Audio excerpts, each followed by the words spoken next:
Viewers, welcome to my YouTube channel. आपको मालूम है कि अपने इस चैनल के ज़रिए हम आपको कुछ हर्बल मेडिसिन की जानकारी कराते हैं। आज हम इसी सिलसिले के अंदर आपको अरक दशमूल के मुतालिक कुछ मालूमात देंगे। देखिए, पहले ये बहुत बीमारियों में लिखा जाता था, यूनानी के अंदर भी लिखा जाता था बहुत नुस्खों में, और यूनानी नुस्खों में अब इसका इस्तेमाल महदूद होकर रह गया। जच्चा वगैरह जो पोस्ट डिलीवरी केसेस होते हैं उन्हीं पर मैं देखता हूँ कि उन्हीं के अंदर इसको शरबत बजूरी और अरक दशमूल ये लिखा जाता है, और जो इसके बाकी इस्तेमालात हैं वो तकरीबन ख़त्म से होकर रह गए हैं। देखिए, दशमूल के मायने होते हैं 10 मूल जड़ें, 10 जड़ें, तो ये हो गई दशमूल। अब देखिए, इसके अंदर एक होता है बृहत पंचमूल और एक होता है लघु पंचमूल। लघु पंचमूल और बृहत पंचमूल, इन दोनों को मिलाकर बनता है दशमूल। अब बृहत पंचमूल को अगर हम बात करें तो उसमें गंभारी है, बेल है, पटाला है, अरनी है, शयनाक है, ये बड़े पेड़ हैं। अगर हम छोटे पेड़ों की बात करें लघु पंचमूल, तो उसके अंदर देखिए गोखरू है ना, और जिसे खारकशक भी यूनानी में कहा जाता है, और छोटी कटेली है, बड़ी कटेली है, शाल पर्णी है, कृष्ण पर्णी है। ये 5 ये झाड़ियाँ हैं, इनकी जड़ें।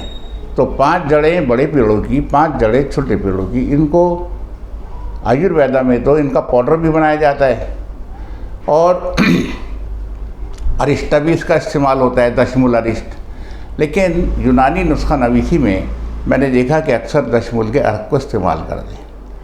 तो इसके लिए मैंने आपको ज़हमत दी कि आप इसको समझें। इसका दरअसल इस्तेमाल जो बताया गया यूनानी में, वो बताया गया हड्डियों के अंदर, हड्डियों के दर्द में, हड्डियों की कमज़ोरी में, जिस्मानी दर्द में, सांस की बीमारी में, फेफड़ों की कमज़ोरी में, मैदा आंतों की कमज़ोरी में। और चूँकि ये एंटी इन्फ्लेमेटरी इसको कहा गया, और जो इसकी जड़ें हैं उनको ये भी पाया गया कि इनके अंदर थोड़ा एंटीऑक्सीडेंट इफ़ेक्ट भी है। तो इस फार्मूले को हमें समझने की ज़रूरत है ताकि हम सही तरह इसका इस्तेमाल भी करें। और कॉन्स्टिपेशन के अंदर भी इसका इस्तेमाल बताया गया। और पोस्ट डिलीवरी केसेस में क्यों देते हैं कि जो इन्फ्लेमेटरी प्रोसेस है वो ठीक हो जाए, यूरिन अगर कम आ रहा है, दिक्कत हो रही है तो वो ठीक हो जाए। तो इसका मामूल ये रहा नुस्खों में कि अरक दशमूल, अरक काचनी, अरक मको, शरबत बजूरी, या खाली अरक दशमूल शरबत बजूरी, ये नुस्खों में लिखा जाता रहा। और दवाइयों के साथ साथ जो भी मुआवजा होता था, जिस बीमारी की दवा होती थी, वहाँ जहाँ इसकी ज़रूरत होती तो उसके साथ एक डायरेटिक सिरप ये लिखा जाता था, और बहुत अच्छे रिज़ल्ट हमारे सामने आया करते थे। आज इसका जो इस्तेमाल है, मैं देख रहा हूँ कि ये महदूद सा हो गया है, और लिखा ही बहुत कम जा रहा है, और नाम भी सुनने में नहीं आ रहा है इतने। वरना पहले बहुत अरक दशमूल बहुत मशहूर दवाई थी।